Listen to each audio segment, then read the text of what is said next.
This is Ahdy Helmy from the US, and I really want to express my thanks and gratitude for the opportunity to be able to address my colleagues and dear friends in the EAEDA. I want to thank specifically the organizing committee for this privilege, and at the top, my dear professor and teacher, Professor Fahmy Amara. Now, I want to present today some of the new techniques and new therapies in the field of lipid treatments. And the topic is called Fats of Life, the Skinny on What's Coming. And I want to start by a quick refreshment on the physiology. As you know, lipids are like oils, don't mix with water. So the lipid particles in our bloodstream has to be carried in particles, and in the core or in the center, the component that doesn't mix with the water, the hydrophobic components like the cholesterol ester and the triglycerides, while at the surface, in direct contact with the fluidity of the blood, we have those that are hydrophilic, the phospholipids and the free cholesterol. We are all packaged and surrounded by lipoproteins or apoproteins, and the proteins are very important in making those particles stable, solubilizing the particle and shifting them or directing them where to go. Endogenously, as we look at the liver as the giant maker of the cholesterol, and even though all the body cells make some degree of cholesterol, the liver tends to be the giant maker of all of the cholesterol required for the body. And the liver crank out cholesterol at a rate of about 20 milligram per kilo per day. It comes mainly wrapped in the ApoB100, and it's in the form of what we call very low density lipoprotein, about 65 to 80% triglycerides. And as it goes out of the liver into the bloodstream, it's attacked by the lipoprotein lipases hanging from the endothelium of the different capillaries, specifically in the adipose tissue and skeletal muscles. The free fatty acids resulting from the action of the lipase ends up as a fuel to the muscles, and whatever left is stored in the adipocytes as storage for the future. As the VLDL loses its triglyceride content, what it has left inside is as cholesterol, so it becomes more atherogenic, more cholesterol dense. We call it the intermediate density lipoproteins. They still can be attacked by lipases. They give some of the free fatty acids from the triglycerides again to the muscles, the adipocytes, and turn to LDL or low density lipoprotein. That's the main carrier of the cholesterol in the body. It takes cholesterol to different organs for cell membrane formation, for steroid hormones, and the LDL eventually, what's left will be taken back up by the LDL receptors, taken by the liver, and the cycle goes on. LDL lasts about 3 days on the average. The VLDL lasts in the circulation just few hours. Now, this was the endogenous cholesterol formation, which is about 4 to 5 times the amount of cholesterol taken in the diet. This represents what we consume in the diet, and as the consumed fats, they are broken down into triglycerides and free cholesterol. Triglycerides are further digested through the digestive lipases into fatty acids and monoglycerides. This is the brush border of the small intestinal cells or the enterocytes. You see the components are coming next to the brush border in the micelles of the bile, and after the digestion took place, the free cholesterol goes through specific channels, the Niemann-Pick channel, 1L1. Triglycerides is broken by lipases, comes in as fatty acids and monoglycerides. Now, the cholesterol coming into the intestine, some of it will get absorbed, some of it will be kicked back out through certain protein transporters. So we absorb about 60% of our cholesterol. What's left gets esterified into cholesterol ester, and the fatty acids and the monoglycerides are joined in back into triglycerides. They are bound together by specific enzymes and then form the chylomicrons. Chylomicrons tend to be quite big, and they, because of being big, they end up in the lymph and then back to the systemic circulation, again wrapped up by an apoprotein. In that case, it's the ApoB48. And you see here is the chylomicrons, and the chylomicrons, again, they carry about 90% triglycerides. So they are, again, acted on by the lipoprotein lipases, and the results are the triglycerides in the chylomicrons will be broken to free fatty acids that go as a fuel to the skeletal muscles, and what's left will be stored in the adipocytes. As the chylomicron lose triglycerides, they become more and more cholesterol dense, what we call them chylomicron remnants. And again, they are picked up back by the liver, and the cycle goes on. Now, if you look at all clinical trials, and we see the statins as the main agent used to treat high LDL, because epidemiologically, LDL was very much tied to the events, cardiovascular events. We see that despite statins in all these clinical trials, from primary prevention like with COPS trial all the way to secondary prevention like the 4S trial and others, we see that those are the number of events that were not prevented. So we are able to prevent using statins 1 in every 3, and if we are really very lucky, and most of the time we prevent 1 in every 4 events from happening. You see in different populations, those are the number of events that were not prevented. Sometimes in high-risk groups like diabetics, up to 90% of the events were not prevented when we use statins alone.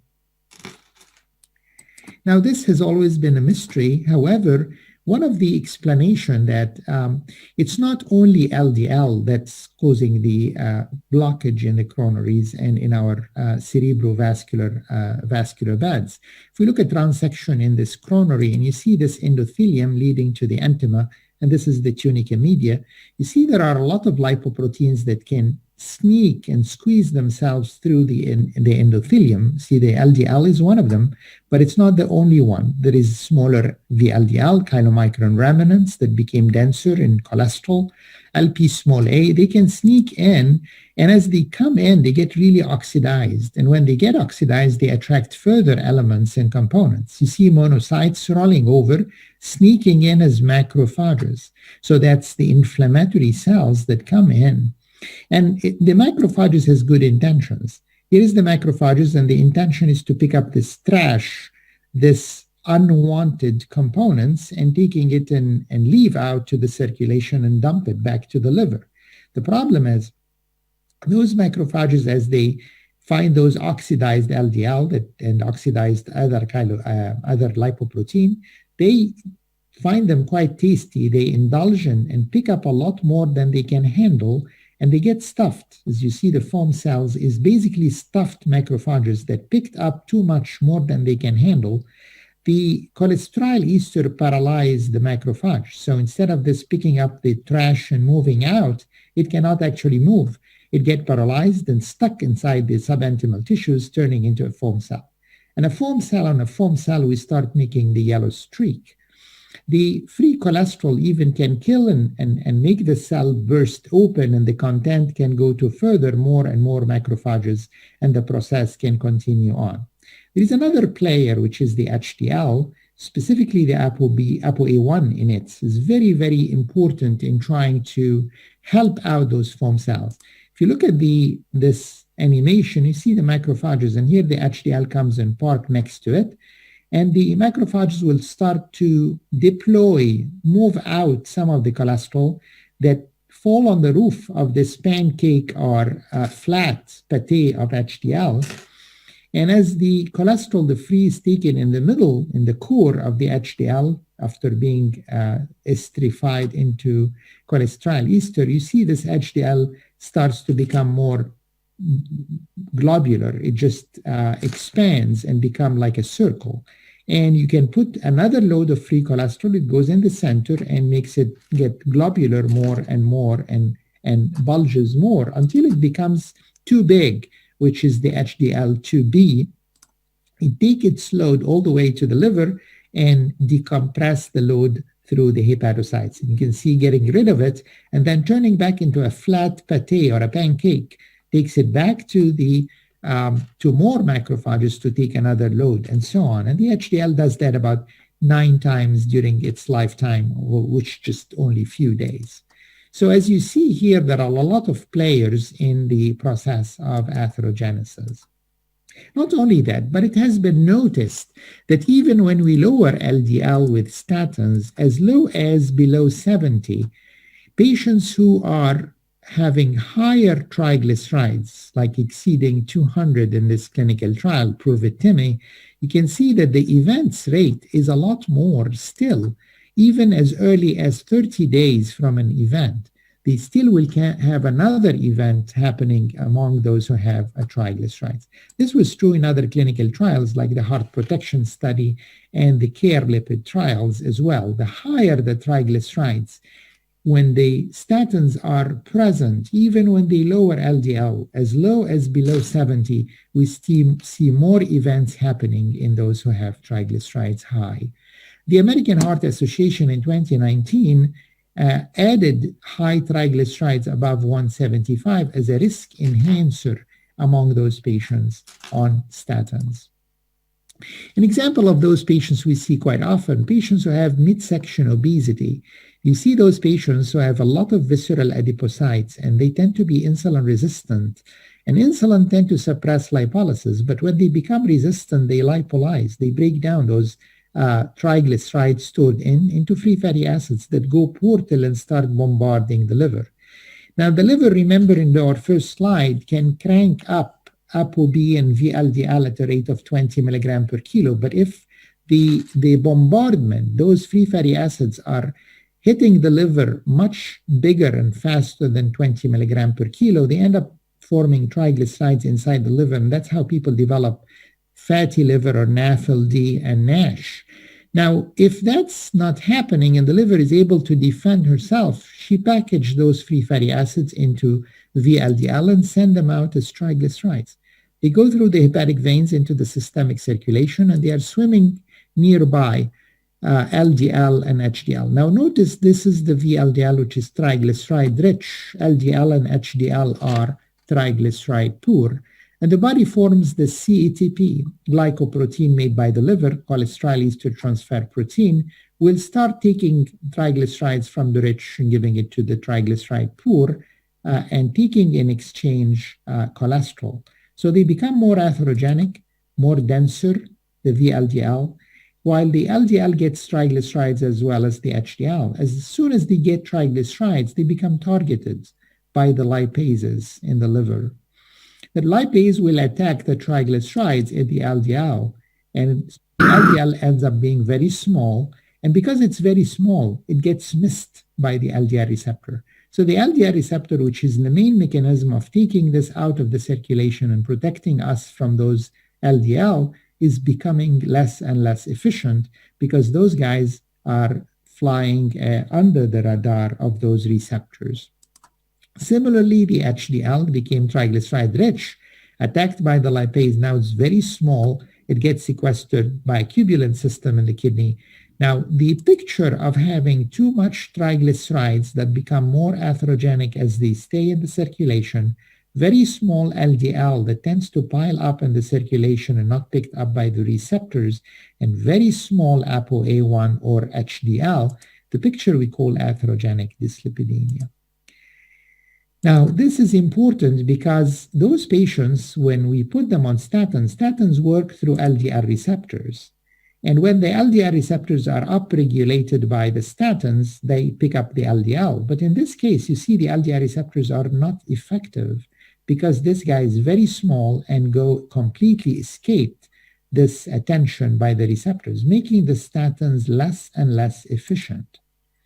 As a matter of fact, if we look at the Framingham offspring study, one of the markers of this happening, as the HDL goes down, you see a separation between the load of the LDL that you are looking at in your clinic, seeing that the patient is only LDL is 60, but not seeing behind the scenes that the number of particles that is carrying this load is getting larger and larger because they are very small. So if you think about this load as just a load of sand in a big truck, and it's only one truck or one particle, if you send this one truck carrying the LDL load to the highway, to the network of blood vessels of the coronaries, it's not causing a traffic jam. It's only one truck. But if you take the same load and you put it in 200 smaller pickups, smaller particles, now you have 200 on the highway, 200 are jamming your roads and your highways and causing a traffic jam and a blockage. So the lower the HDL, the more the separation of the number of particles from what we see as a load.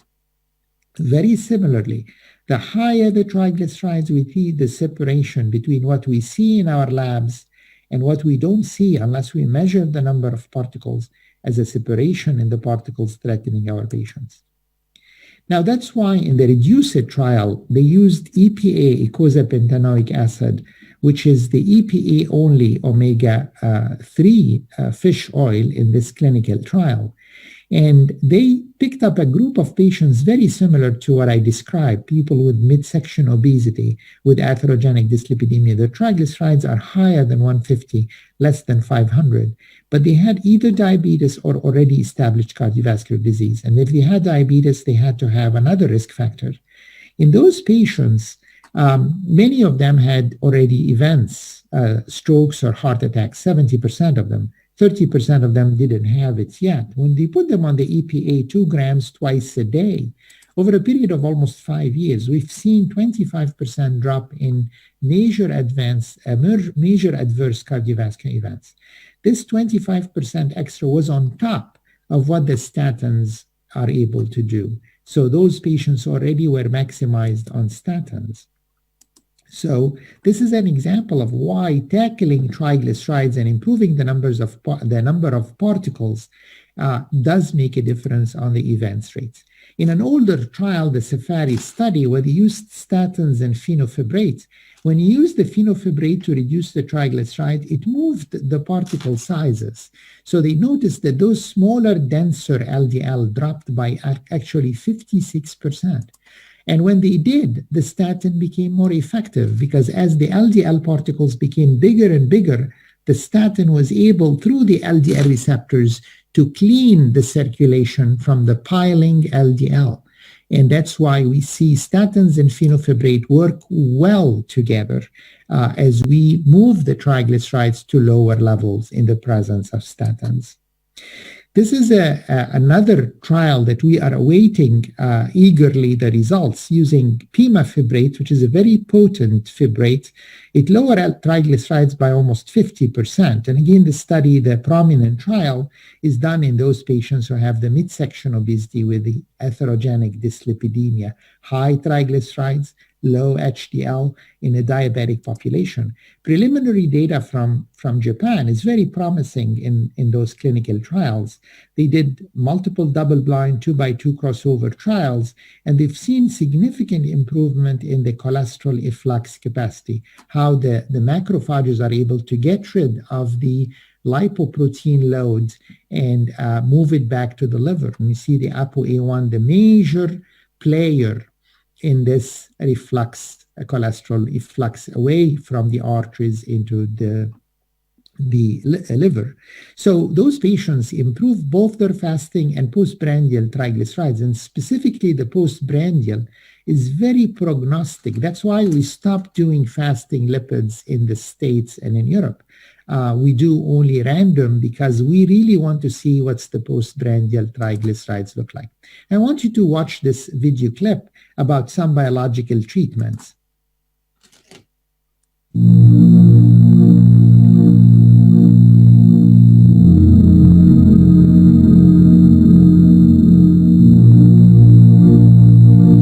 Cholesterol is transported through the bloodstream by carriers including low-density lipoprotein particles, or LDL. High LDL levels, and thus high levels of cholesterol, are a major risk factor for the development of atherosclerosis and cardiovascular disease. As part part of LDL's natural catabolism, it is taken up by LDL receptors found primarily in the liver. Here, LDL can bind to the LDL receptor on the surface of hepatocytes within the liver, where it is internalized and cleared from the circulation. The LDL receptor can then be recycled back to the cell surface, where it can bind to further LDL. Now notice the LDL receptors here. They pick up the LDL, take it down into the hepatocytes, leave it in the lysosome, and come out again in another trip to take another one and another one and another one. It does that about 150 times. Now notice when the PCSK9 or the regulatory protein is there, what happens?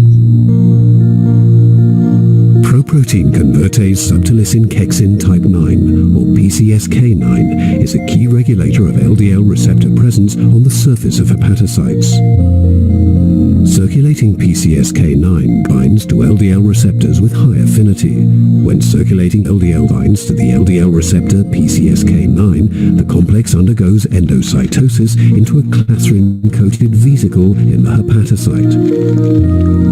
However, with PCSK9 bound to the LDL receptor, the entire complex is targeted for lysosomal degradation, preventing the LDL receptor from being recycled back to the cell surface. See, in this case, when the PCSK9, this regulatory protein, binds to the LDL receptor, it takes it slowed down in the liver cell, but cannot come back up. And its life is completely cut short because it was destroyed as well as it's slowed. So that's important. And that's why new therapies were developed where we can form monoclonal antibodies against this PCSK9 or the regulatory protein. This is an example, the Fourier trial, which was done on 27,000 plus patients, very high-risk patients. 81% of them already had an MI, 19% strokes, 13% had peripheral vascular disease. And in the study, we've seen that those PCSK9s, when they were antagonized with monoclonal antibodies, in this case, the Repatha or evolocumab, they found almost 60% reduction in the LDL. And when we looked at the event rates, the first 12 months, the first year, there was 16% reduction in events. And the next 14 months, 25% reduction. It's almost like an investment drug. The longer they use it, the more you see a drop in the events rates. And those patients, a big percentage of them, almost 40% of them, had LDL below 25, very, very low. And still, we've seen no negative cognitive signals. It doesn't affect the mental capacity or the cognitive function of the patients. In so many of them, we couldn't see any negative signals. Now, a new technology has been developed where instead of waiting for the PCSK9 to be formed and then forming monoclonal antibodies against them, how about interfering with the gene that lead to the formation of the PCSK9s themselves, mainly antagonizing the messenger mRNA. Let's watch this video clip. RNA interference, or RNAi, is a natural process of gene silencing that regulates gene expression. The discovery of RNAi was a revolutionary breakthrough and was awarded the 2006 Nobel Prize for Physiology or Medicine. Gene transcription begins in the cell nucleus, where messenger RNA, or mRNA, is produced from a double-stranded DNA template. The mRNA then travels into the cytoplasm, where ribosomes translate mRNA into proteins. Proteins mediate all cellular processes in both the normal and disease setting, with certain proteins involved in the cause or pathway of disease. To date, disease-causing proteins have been the target of conventional therapies, such as small molecules and antibodies. The RNAi mechanism enables the transient and selective silencing of any gene by targeting mRNA for destruction, hence preventing the expression of proteins and their function in disease. Alnylam is developing a potential new class of therapeutics, harnessing the function of small interfering RNA, or siRNA, the molecules that mediate RNAi. By chemically synthesizing and administering gene specific siRNA molecules, Alnylam can harness the natural RNAi process to direct gene silencing, potentially representing a new frontier for treating disease. An siRNA is a short oligonucleotide duplex with a sequence complementary to the target mRNA. An siRNA forms a protein-RNA complex called the RNA-induced silencing complex, RISC, causing the siRNA to unwind, leading to the complementary functional strand being loaded into RISC. The sequence of the functional strand of siRNA directs the RISC complex to the targeted mRNA. The RISC complex degrades the mRNA, stopping the synthesis of the specific protein encoded by that mRNA, reducing unwanted gene expression. Furthermore, the functional strand-loaded RISC can target more copies of the same mRNA and destroy them. Thus, the actions of an siRNA are catalytic.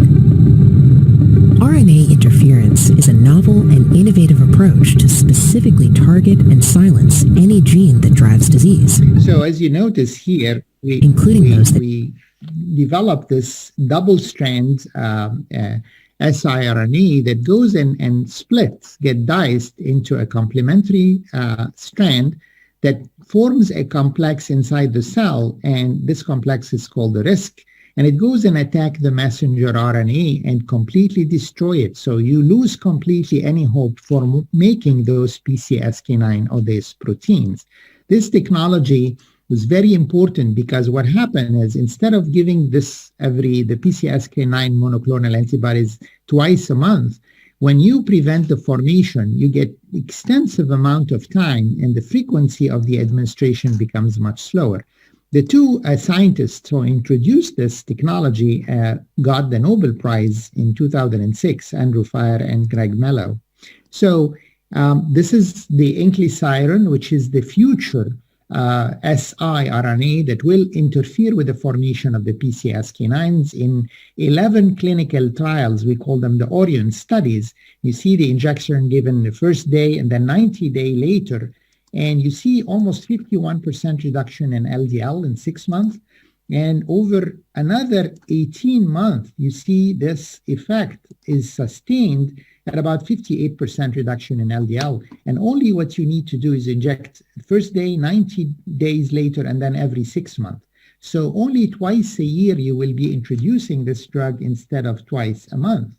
So that's really a great breakthrough. Another medicine that has been introduced is another inhibitor of the synthesis of the cholesterol. You know that statins attack HMG coreductase enzyme to block the formation. There is another enzyme, which is the ATP citrate lyase, another forming enzyme, that if you attack it with a new agent, we call the pampidoic acid, we've seen a reduction also in the synthesis and the formation of the cholesterol.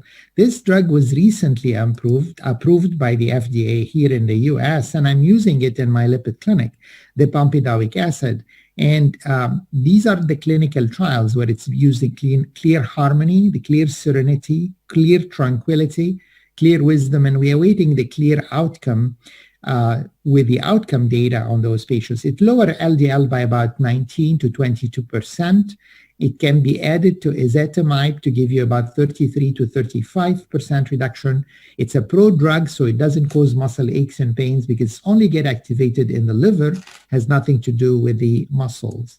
So that's another promising drug that's already been added to the lipid-lowering agent. One of the very important things that we always think of is the inflammation role in atherosclerosis. We've seen the playing of macrophages and T lymphocytes forming all these cytokines that activate macrophages, and they invade into the subintimal tissues.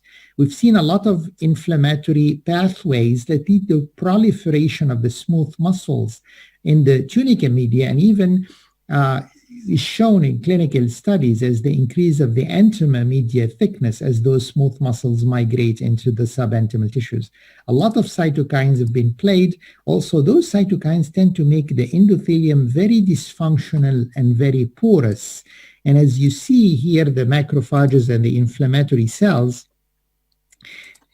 sneaking from in between the endothelial cells into the subentemal tissues. See the macrophages, as the endothelium becomes less effective in preventing those guys from entering. They enter in large numbers, inflammatory cells participating in the process of forming foam cells. You see the fatty yellow streaks building up, and eventually the fibrofatty plaques completely occluding our coronaries and our carotid arteries, as you see here.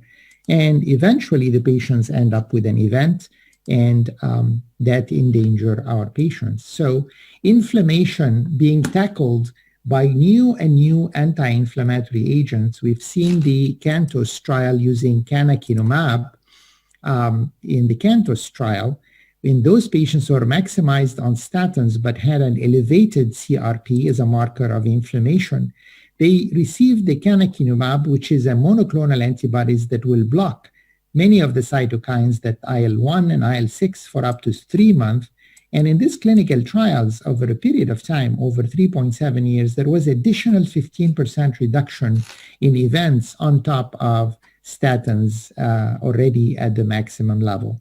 Very recently, the Colcott trial done in patients with recent MIs, adding a low-dose colchicine as an anti-inflammatory agent in patients already maximized on statins, antiplatelet therapy, RAS inhibition, beta blockade, and still in those patients who had just 30 days out of an MI, we've seen significant reduction in the first event as well as the cumulative number of cardiovascular events by 34%. Here is the hazard ratio, is quite impressive, 0.77. So at the end of my talk, I just want to emphasize that aggressive lipid management do protect hearts. And I want to thank you and want to thank the organizing committee from the bottom of mine. Thank you very much again for the privilege and honor of being able to address this group.